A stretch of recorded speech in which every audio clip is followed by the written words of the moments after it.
Thank you all so much for being here for the National Civic League's December webinar, Fostering Youth-Driven Efforts to Build Community. My name is Rebecca Trout, and I am the Program Director of the All-America City Awards and Communications here at the National Civic League. For those of you less familiar with the National Civic League, we are a 127-year-old nonprofit, and we aim to advance civic engagement to create more equitable and thriving communities.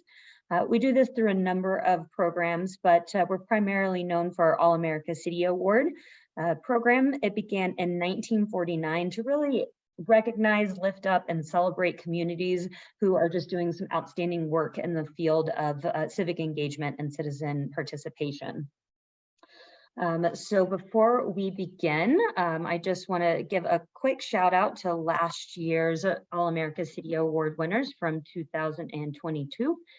The communities that you see on your screen here did some really great work in regards to using housing as a platform to create more equitable learning recovery and early school success. So I really encourage you, if that topic is of interest at all, to read about their award-winning work on our website, and you can even watch their live virtual presentations on our website as well.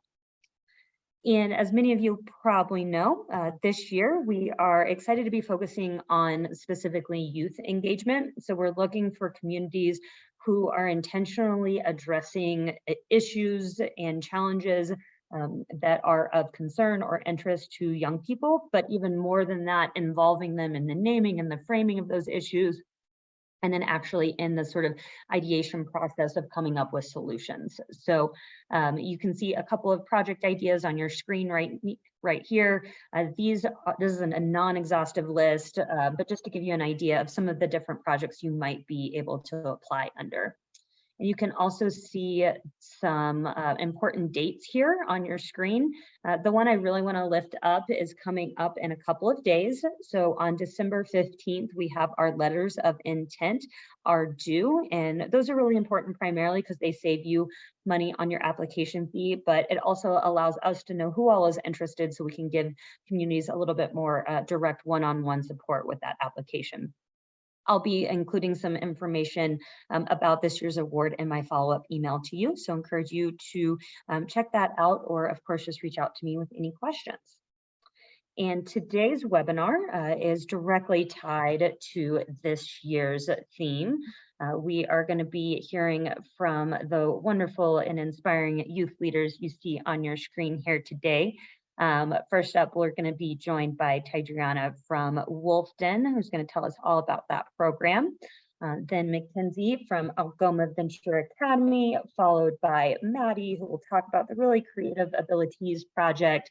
And then last but not least, we're going to hear from Isa, Chloe, and Emma from One Denmark and Inspired Grounds.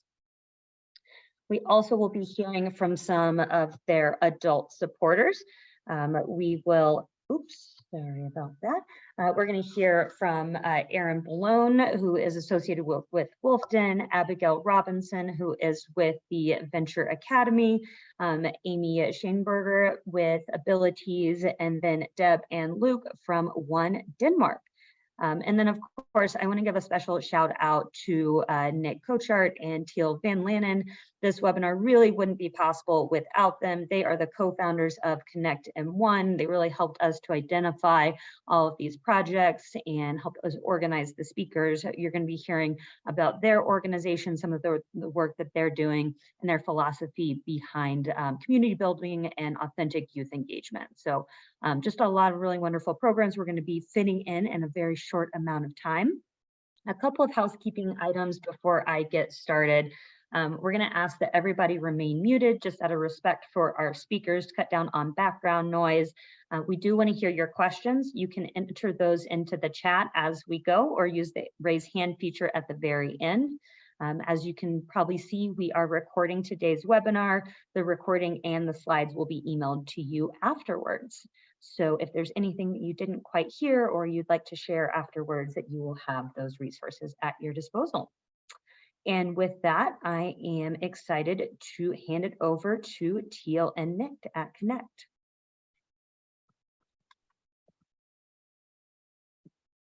Hello, everyone. Morning. I'm Teal, this is Nick. We're going to give you a little history of our Connect and how we got here.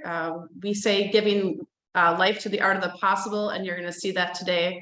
We're not going to spend too much time on our philosophy or framework because I think that the bright spots in which you will hear today will really showcase all that is possible when we invite youth to the table in an authentic way. Go to the next slide. So I'll let Nick start off, just what our experience was in our history, how we got here and what we're doing. So go ahead, Nick. Again, good morning, everybody. Really, this is a journey that started some time ago, probably over a decade ago. I was a public school administrator, obviously focused on youth development and making sure that they had the opportunities that they needed to thrive.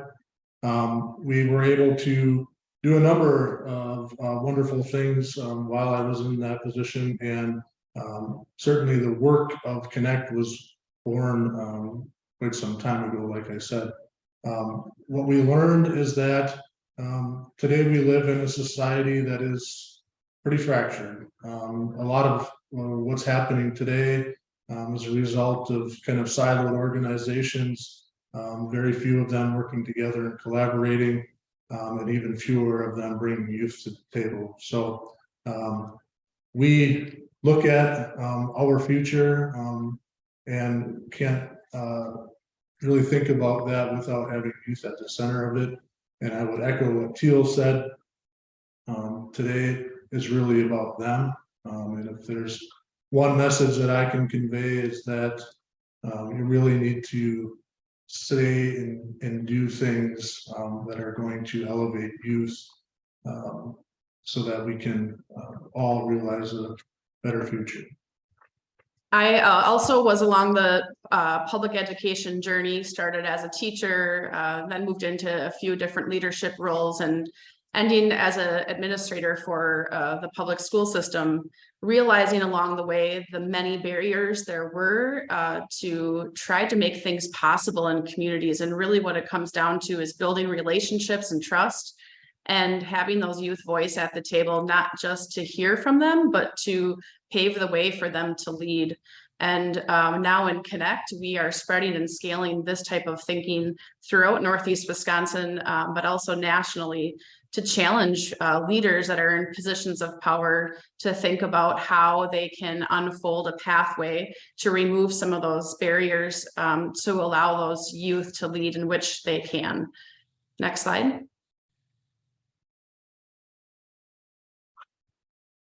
A vision, I'm not going to read this, but we really believe in creating the possible. It doesn't matter where you pluck our team of Connect. It can be in a small little nonprofit. It can be an entire big city. What happens when you bring people together is that they just have these dreams, but they don't think it's possible to create them. Someone tells them that it's not going to be done, and we try to build their capacity to believe in themselves and to realize the assets that they have right alongside of them. And today, I think one of the biggest themes you'll hear from our youth presenting and their adult supporters is that they have what they need right around them. It's just a new opportunity for them to see that. Next slide. So for us, again, we want to make sure that we also look at the systems and structures that are in place and challenge many of those things. And it also drives us to think what's going to be better, and then how do we get there? And on the previous slide, we talked a lot about courage. And to me, that's what this work is all about, is being courageous enough and putting yourself out there in front of individuals to look at things that have historically not served our populations very well. And then, do we have the courage to stand up and improve or refine those systems so that they do work for everybody involved, not just a select few? Next slide. Sorry. we're not going to get into our framework, but we really have spent a lot of time the last couple of years thinking what needs to happen in order for what we call vital conditions to be met. So how do we have humane housing? How do we have reliable transportation? How do we have lifelong learning? And at the center of that is a concept that we call the commons. And that's really understanding that I am successful because you are successful. And until we get communities to really understand what lies in the center and how we need to be stewards of our community and lead together, we're not going to change the problems in which we see today. We always guide with 3 principles: the table, the edge, the space. One Denmark, which you'll hear from today, we talk all the time about values and then being a little bit different and stand out. For us, we really value inviting people to the table, especially those whose voices aren't heard. And so often in communities, youth voice is not heard and it's not represented in an authentic way. So today, I hope we can challenge that. Next slide. Go on. I would just add one thing about that framework. Today's presentation is an example of kind of that framework coming alive. And obviously you can tell this is focused around youth. And certainly Kinect M1 is focused around youth. But then how do we connect all of those pieces together to kind of create this harmony where we can build communities of the future? Next slide. The top quote says it all. We were at a National Academies presentation and a youth in the backs, the national organizations from all over our country said, well, what are we going to do? We should do this. We should do this. And Kalila said, do what you say you're going to do. And this is really why we had started Kinect M1 and why we will continue to spread and scale, because we know that until we start to do the things that we say we're going to do, we're not going to make the things possible in which they are possible. So with that, we're done because the rest is passing the torch. We would really like to pass the torch to Wolf Den. It's a phenomenal youth-led organization right in Algoma, Wisconsin. And when I say do what you say you're going to do, this program, this organization, they do what they say they're going to do time and time again. And I'm very excited to introduce Tydriana and Aaron. Hi, my name is Tydriana Durst. I am a Algoma High School senior and I'm a Wolf leader. How I got involved in Wolfden was a teacher came to me and asked if I wanted to be a part of Wolfden. Initially, I said no because of my past experiences with kids. And I told her I didn't like working with kids and I didn't ever want to work with kids.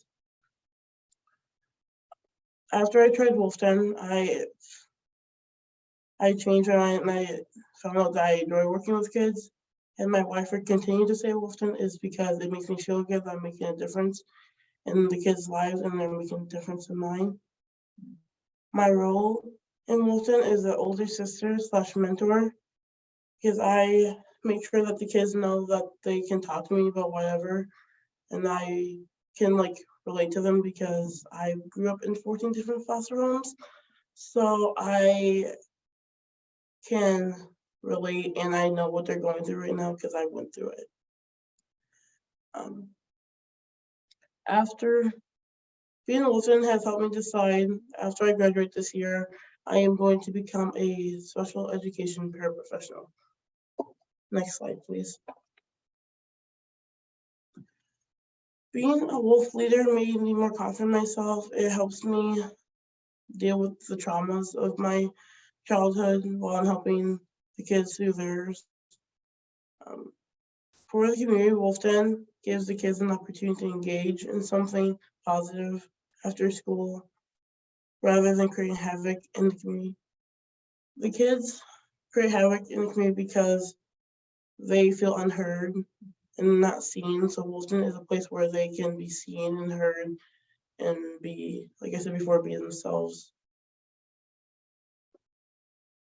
Next slide, please. Okay. Wolfden. Wait. Okay.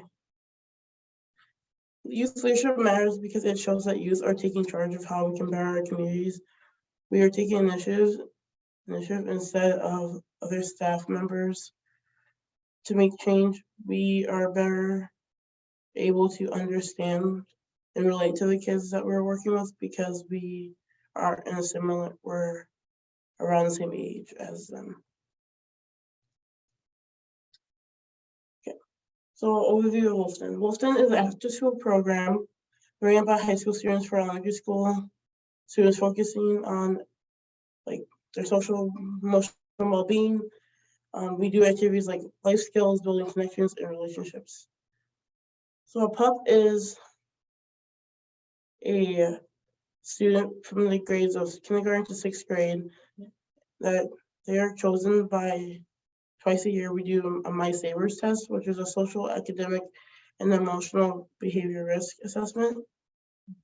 And then once they get to middle school, they can decide to become Wolf Training. Wolf Training is like a helper, and they help us like get stuff for activities, help lead groups, and do what we need help with. A wolf is from 9 through 12. So how to become a wolf is, so you fill out an application, and then you go through the interview, and then whoever, like, if you get past the interview, you become a wolf. And can you share about how a lot of our wolves are former what? A lot of our wolves are former pups, so it's kind of like cool to see that like old pups are wolves. And I've heard that a lot of our pups want to become wolves in high school, so it's kind of nice to see that.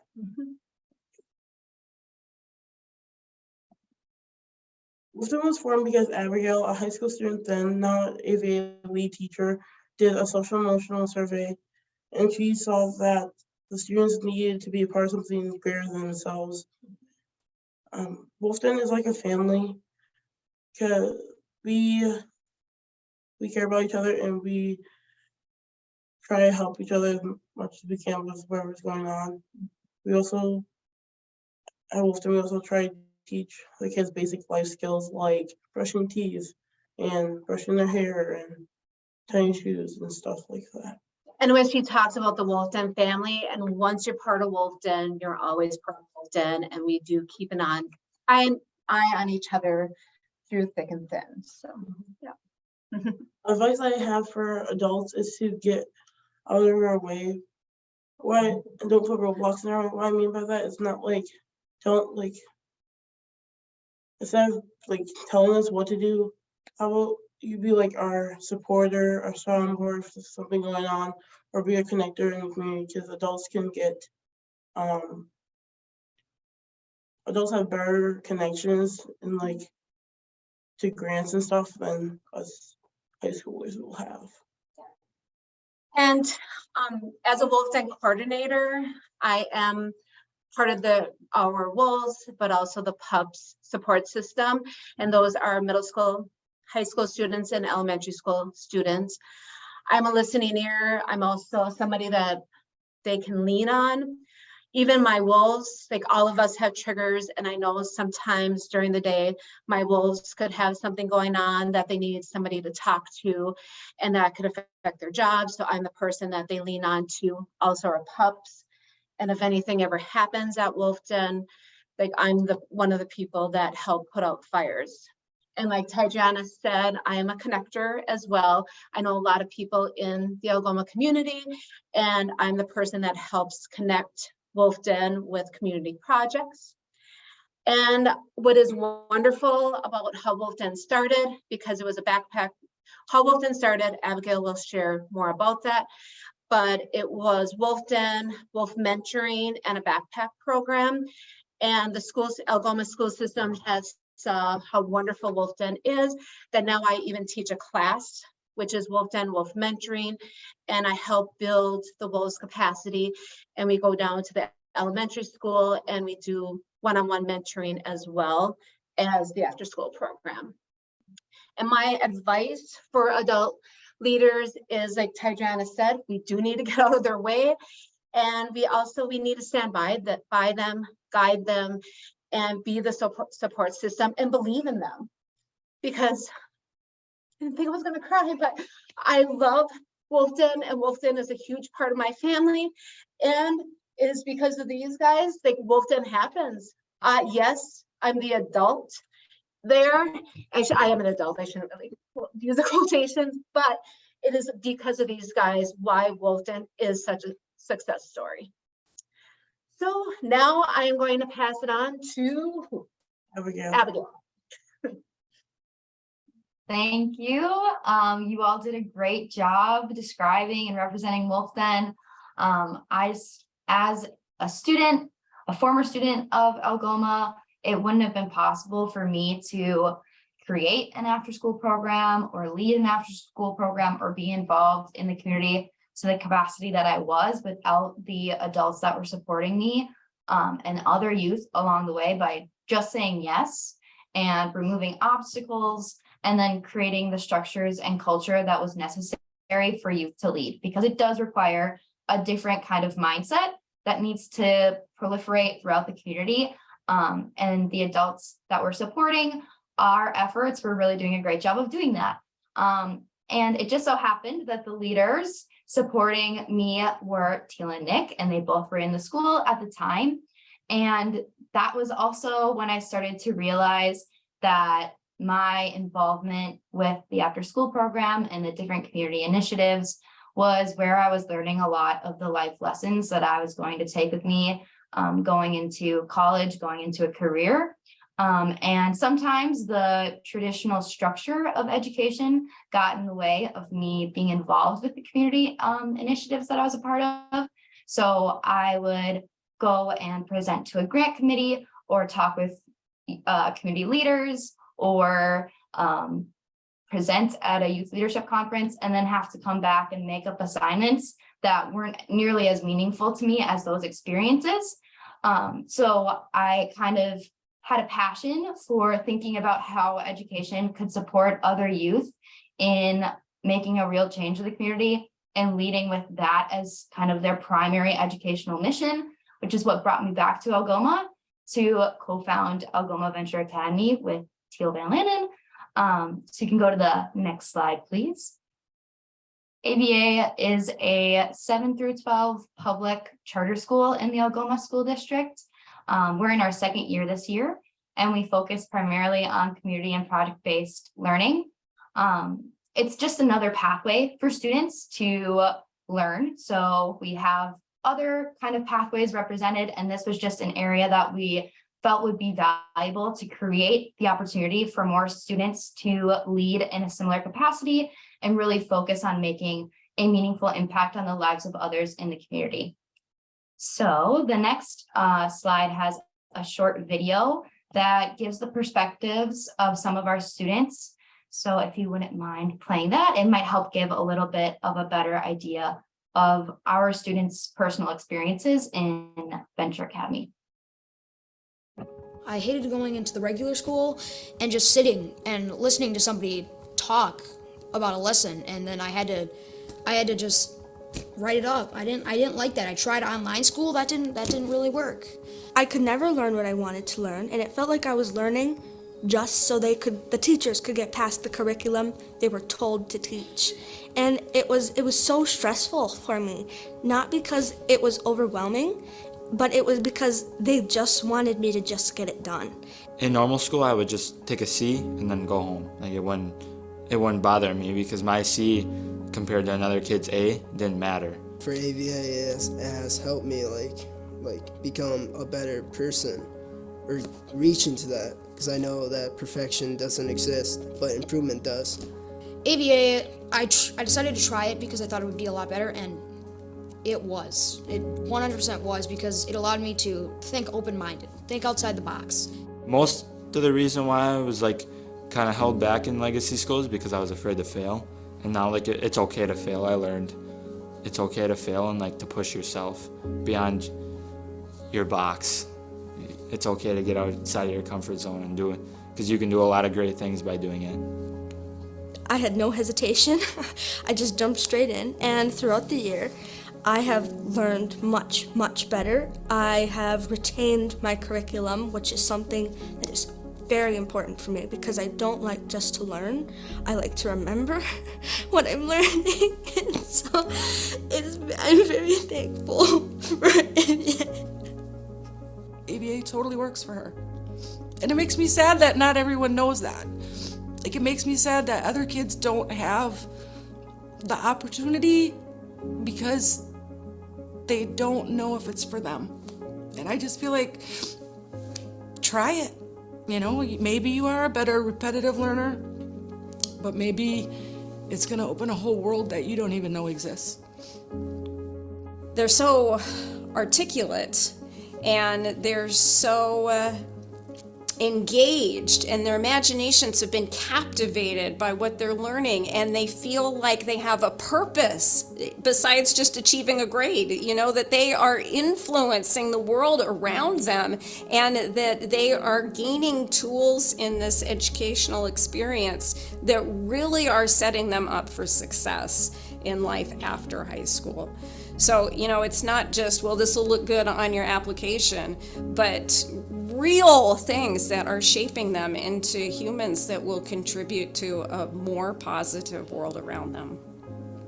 ABA, it's given me a purpose because I felt like I was just another kid in the classroom. I see hope when the students work together as a learning community and just as a community in the classroom, instead of trying to create a kind of hierarchy within them, which is sometimes what's pushed by the traditional structures that exist in education.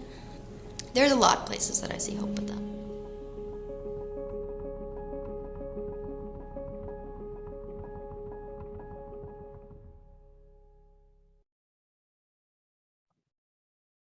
Thank you for sharing that video. So I'm gonna pass the torch to one of our remarkable students in ABA, Mackenzie, and she's gonna tell you a little bit about herself and her experiences and the work that she's doing. So I'm Mackenzie. I'm a freshman in Algoma Venture Academy. I joined ABA because I was interested in trying out a new learning environment because I really struggled to focus in a traditional classroom.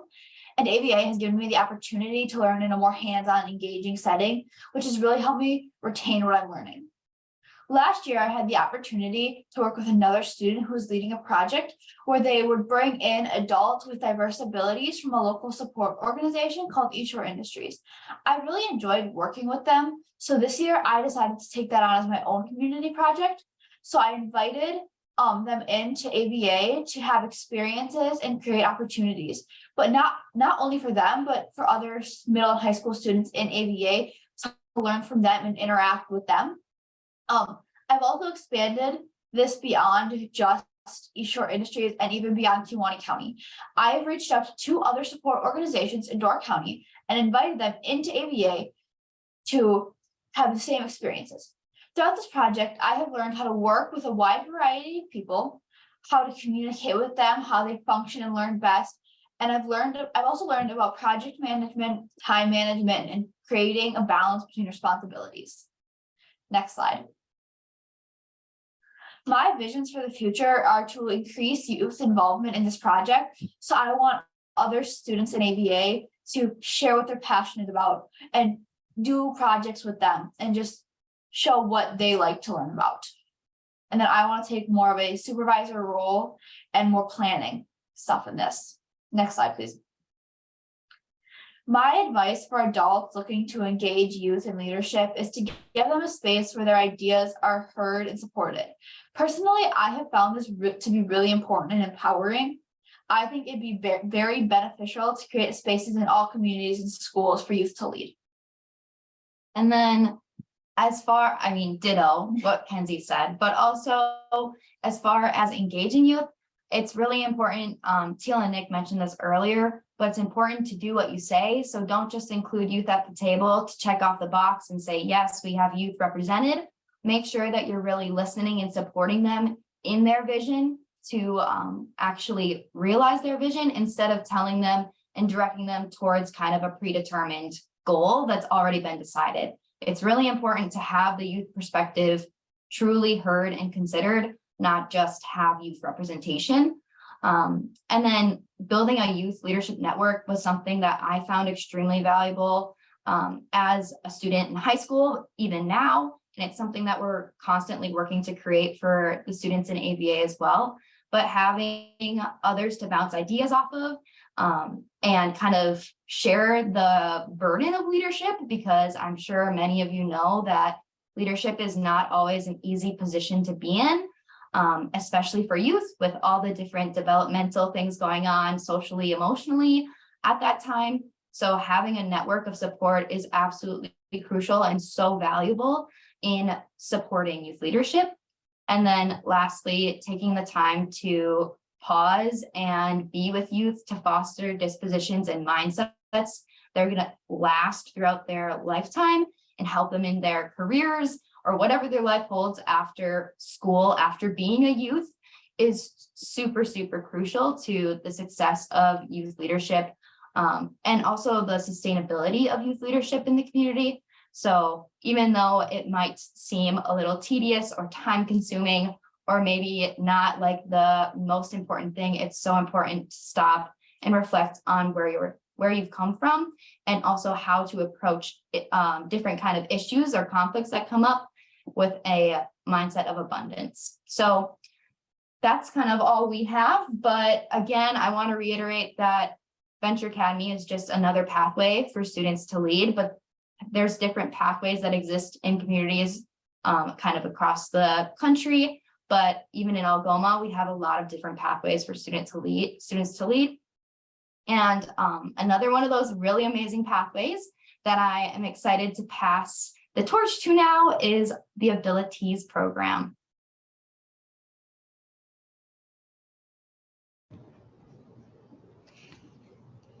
Hi everyone, I'm Maddie, and this is Ms. Shamerger. In the Abilities project, we design, print, package, and sell things like shirts, tote bags, masks, tea towels, tank tops, and baby bibs.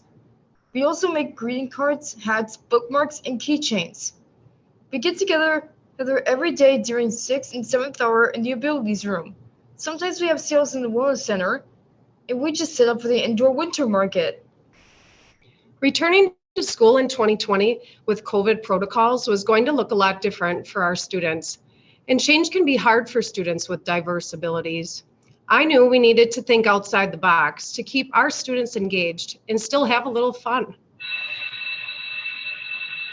There was a lot of brainstorming in our house that summer, wondering how can we encourage them to learn new skills and provide an opportunity for students to feel good about themselves.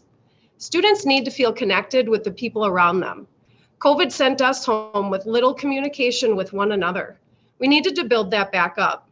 How can we connect our community with these very talented individuals? Let's make a product that people need and sell it. Masks. We had the resources. My husband has a print shop and he supplied us with everything we needed to get started. For 1 block a day, students were part of something meaningful.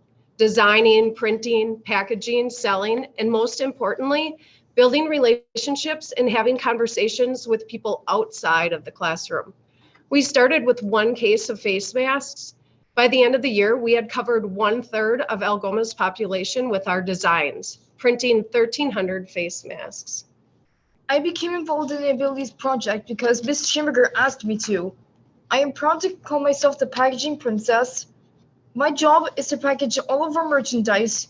When I do this, I include a Hotshots card, or that everyone on the team has their own card. Here's mine. It tells us a bit about us and what we were good at. I'm the cashier at the sales. It was a little rough in the beginning to make change, but now I enjoy it, and I think I am getting pretty good at it. I also have ideas. One day I said, "Hey, Ms. Shammaker, let's make baby bibs." She said, "Heck yes." So I sat with my very talented brother Connor, and he drew what I was thinking. I printed all the bibs by myself. This is what one of them looks like, by the way. I felt so proud of myself, and guess what? We sold out. For Christmas this year, I thought we could do something kind for others. We bought gifts for a family in our city. Being a holiday helper was really special. Slide 5, please.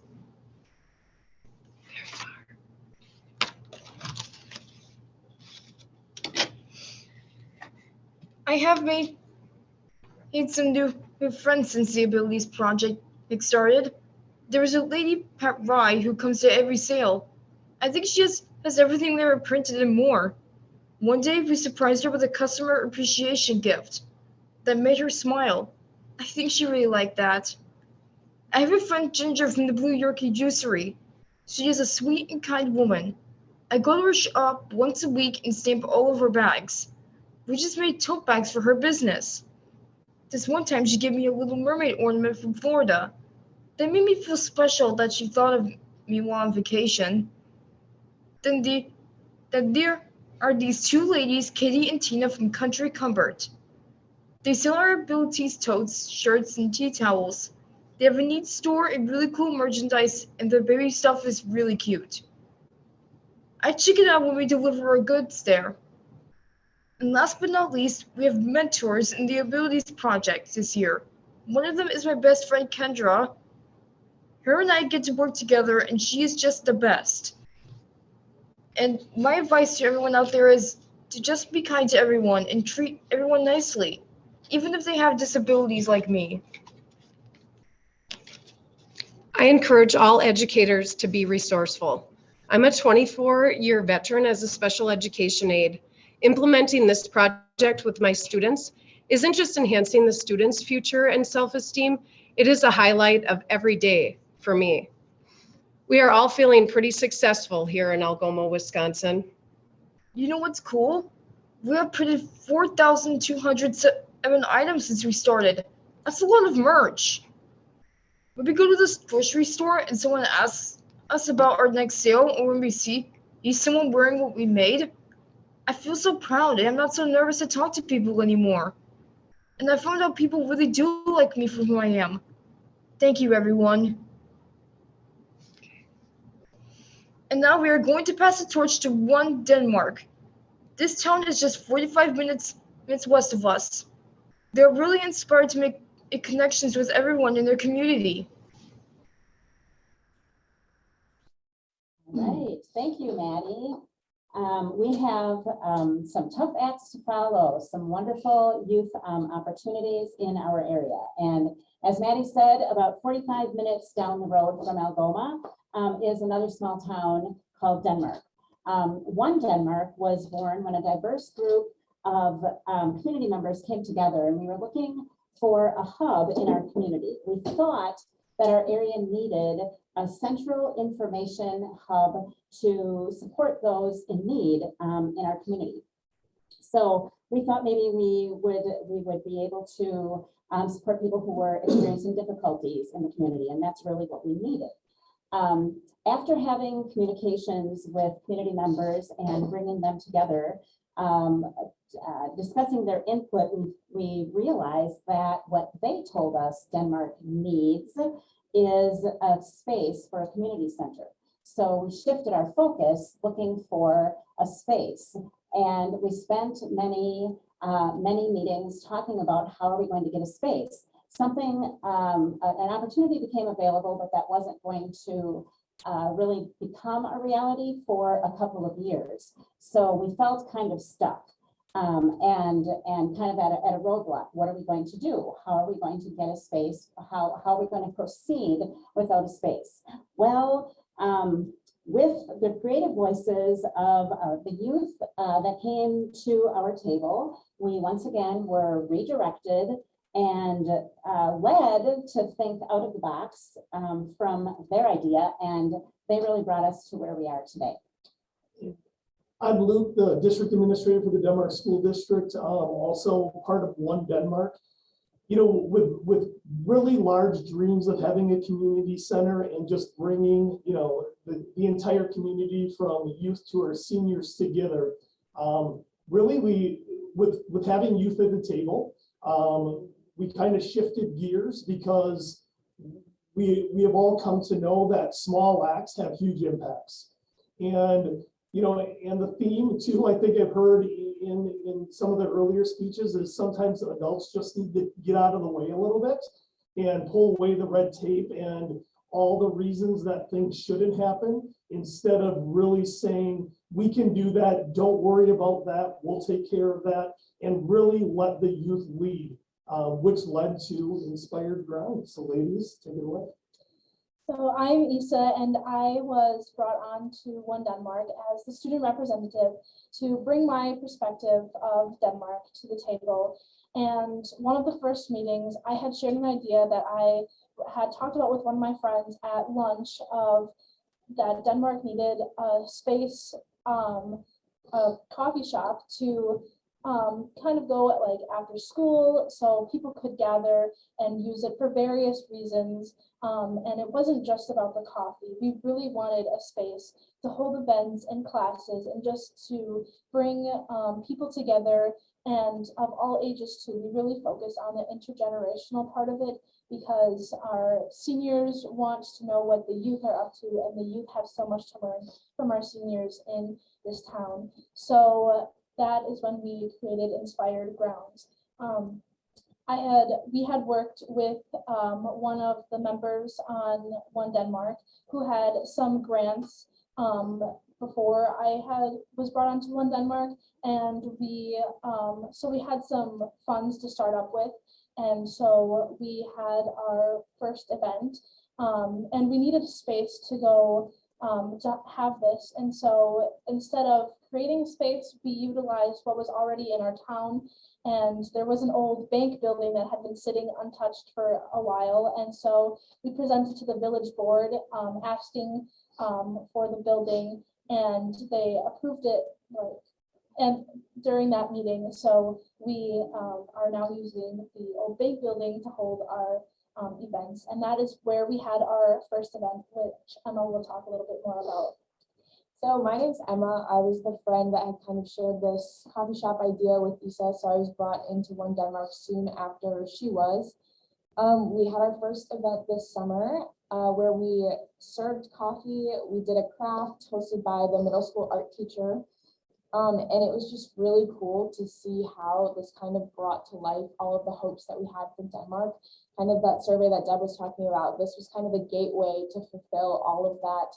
There were people enjoying the crafts. There were people kind of talking off to the side. It was just really cool to see the community come together in that way. And there was just kind of something for everyone at that first meeting. And it was just really cool to see everyone enjoying it so much. Yeah. And also in that situation, you never really know what's going to happen. Like if you got the word out enough, or even if people are going to be interested in doing it. It's something that's really new, and people took control of it and they really got the word out. You never really know if they're just going to keep it to themselves or if they're going to help spread the word. And a lot of people helped spread the word because a lot of people showed up. But it's just really crazy that you can see that that's what Denmark really wanted, was a place to just go and do something together instead of, just doing little things off on their own. And it was the intergenerational part of it was definitely kind of coming alive there. We had young mothers with their kids. We had senior citizens there. We had people our age, students that we knew. So it was just cool to see all of those different people from the community coming.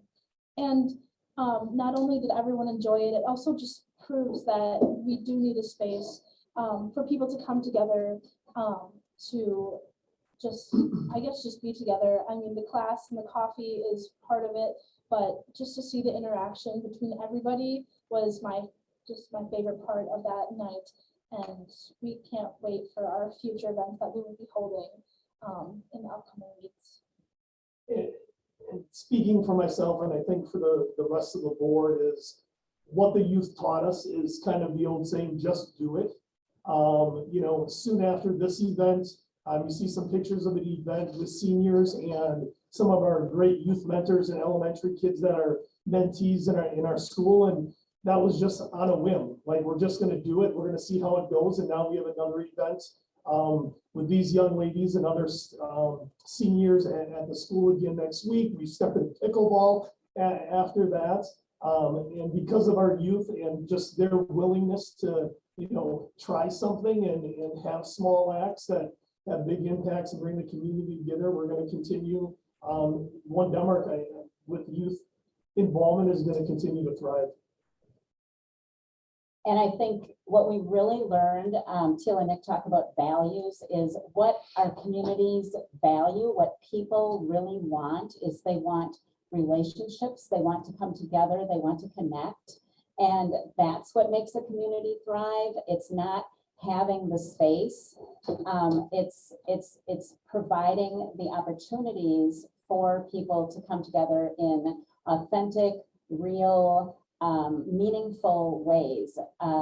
So we have pictures here of other, like we've said, other events, other things that we've done, and you can see that they're all happening in different places. It's not that we have a community center, so we have one place where everyone comes together. We don't have that yet. So we're finding what we have and making use of it. And I really think that's what our youth have taught us and how they have redirected our thinking. I don't know if any of these things would have happened if it wasn't for these girls coming forth and saying, let's try coffee. How about coffee? And we started talking about coffee shop. And then we realized that our thinking really needed to be directed to how about, it's not about the coffee, it's about people coming together. And that's what people want.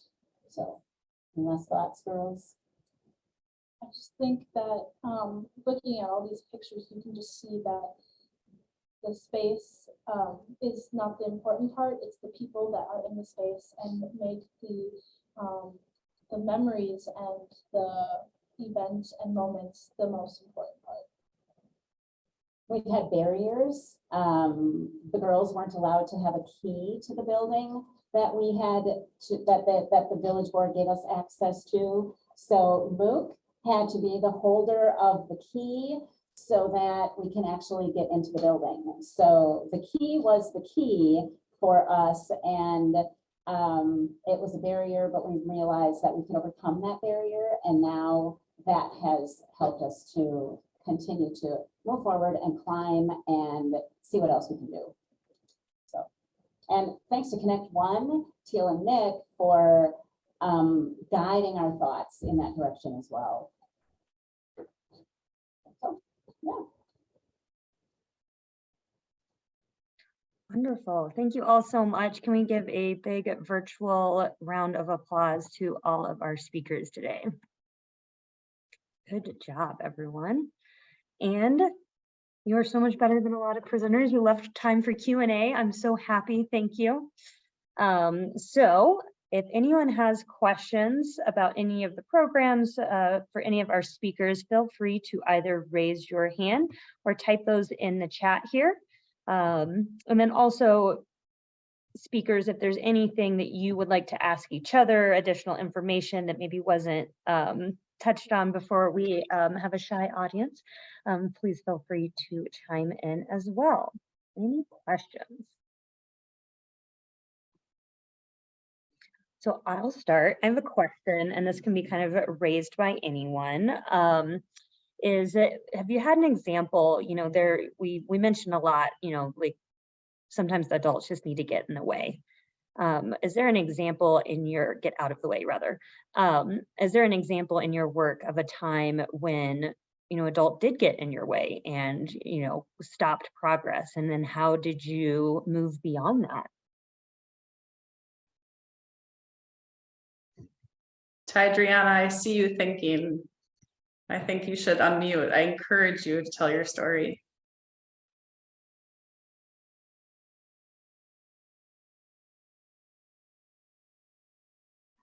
Like with the hygiene. I think so. There's a situation where we had a pup who had similar hair type as me, and all we had were stuff for like normal, like sorry, like white people hair. We didn't have stuff that was good for like my hair type. So then I talked to Miss Malone about it. And I said, we need to get her own like basket of stuff because this stuff can damage her hair really bad. So then me and Miss Malone went to Walmart and got like the correct detangler, brushes and pick. We got her pick and stuff like that.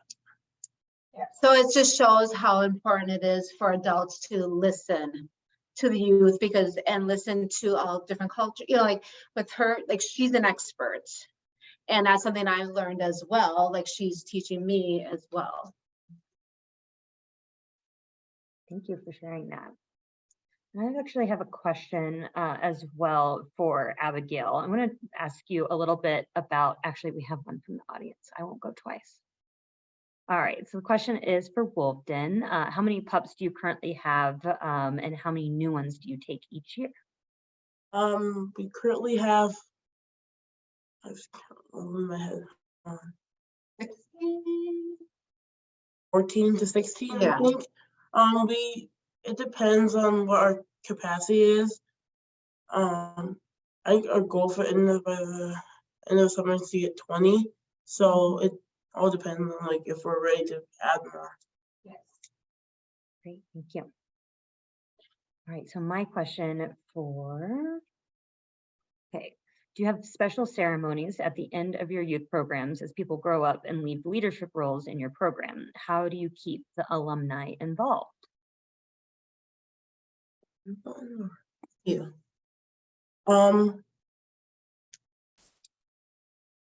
So we do like a graduation kind of thing for like our wolves that are leaving. I remember one year we tried to do whipped cream to the face to one of our wolves, but it kind of got foiled.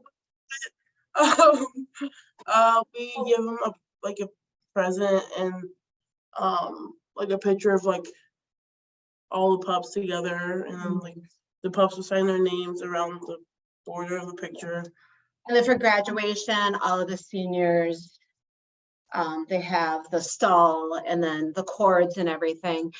And I know like that is a wonderful idea, like from graduating from 6th grade to middle school, we do not do a ceremony, but that is something I think we should do. Thank you for that suggestion. But we invite our middle school students to be part of Wolfden when they get into middle school, to be a wolf in training, and then they continue as wolves if they would like as well. And with our alum, like we do have, like Logan has come back and visited us and everything, like our door is always open. And like I said before, once you're part of Wolfden, you're always part of our family. Mm-hmm. Rebecca, if I could just ad-lib a little bit of this. Nick and I were just chatting. I hope everybody can also see that these programs, the things that our youth are leading, like Wolfden, for example, there's a successorship. They come back, they leave, they graduate high school, and they just keep coming back because they feel that that's part of their family. Abigail, who leads and co-founded Algoma Venture Academy, she started Wolfden. She left, went to college, got her degree, came back to the same community to lead in a way that creates additional pathways for more youth to lead. So when we create those relationships and connections, what we're seeing over time is that the next generation comes back, and that stewardship model means so much more to them than it did before.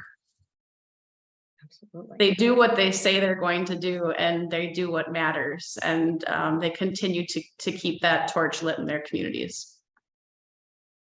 I think that's one of the things when Algoma first applied for the All-America City Award, that was what was really impressive, is because this is, you know, a very creative way to keep people, you know, coming back to your community. If you create opportunities and you inspire them and make it a place where they want to be, like, people will not like flock back to the big cities. They'll come home and they'll give back to that community. And you all are both wonderful examples of that. All right, I have a question for Maddie.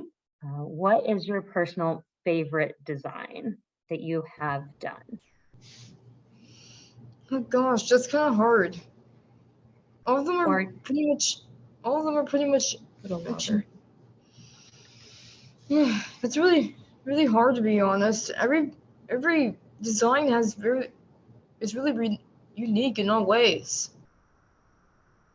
That's And I cool. think You my put such a favorite one is to personal probably touch on it. be, and my favorite one is to probably be the unicorn one. The one that says kindness matters, right, Miss Hamburger? Kindness always matters, Maddie. Yeah. I like the unicorn one. It's my favorite. Have to get a picture of that out to everybody in our follow-up email. Yeah, no, I just gotta encourage Miss Hamburger to do a fairy and a mermaid one. Get that mermaid one. All right, and I think that this is going to be our last question from Janet Flores. What are some ways you encourage honest conversations about race, culture, and respect for different human experiences? That is a big one. So how do we have those honest conversations about really difficult and tricky topics? Anybody want to chime in on that?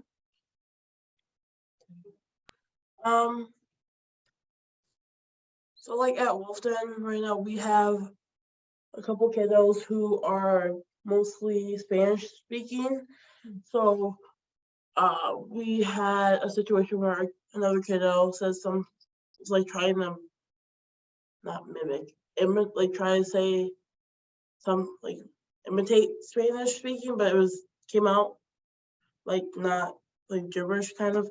And so we sat him down and told him that we know that he didn't mean any harm by it, but that could really hurt their feelings because that could be seen as you're making fun of them instead of you trying to speak their language. And we've had students who talk to students about how we're all different, like cultures, colors, shapes, sizes, and that's okay. So we've been very, I don't know. We've been very vocal about like how we're all different and that's okay. That's what makes us us kind of thing. Yep, and Wolfden is a safe place and we want everybody to feel welcomed.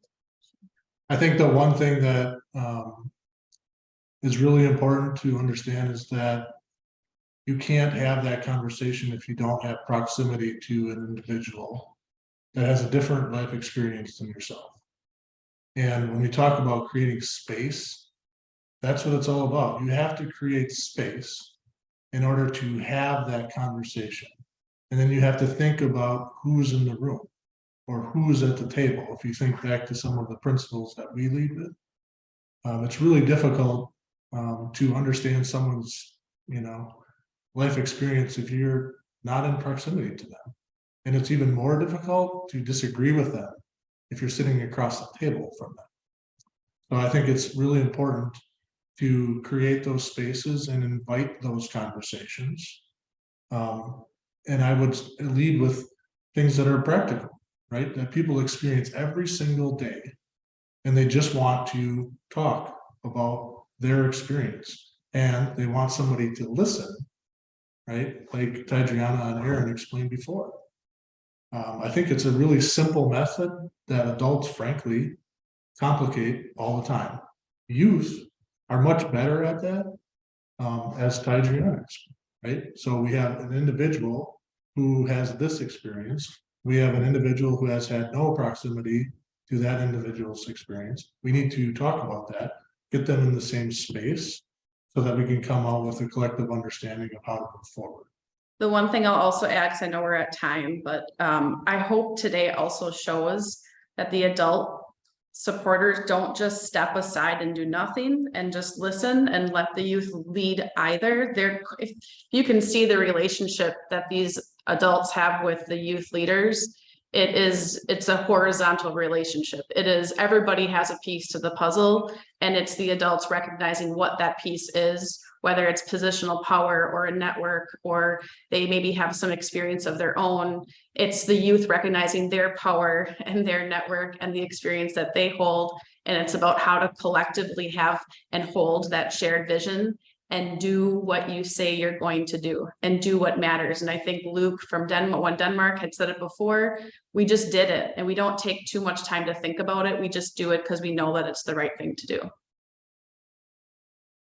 I think that is just a fantastic way to end. I love that idea of horizontal relationships.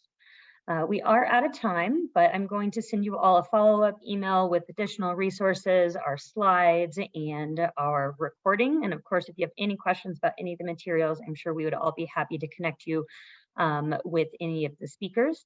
So thank you so much for spending a part of your afternoon here with us at the National Civic League. We will have another webinar. Our webinar series will start back up in January. Look forward to having you all join us for future webinars. And I just want to take a quick second to thank all of our wonderful speakers, our adult leaders, our youth supporters, sorry, our youth leaders and our adult supporters. You all did a fantastic job. And if you could actually just stay on the line for just a couple minutes when as we leave, but you all did a great job. And thank you all for being here so much. Bye, everybody.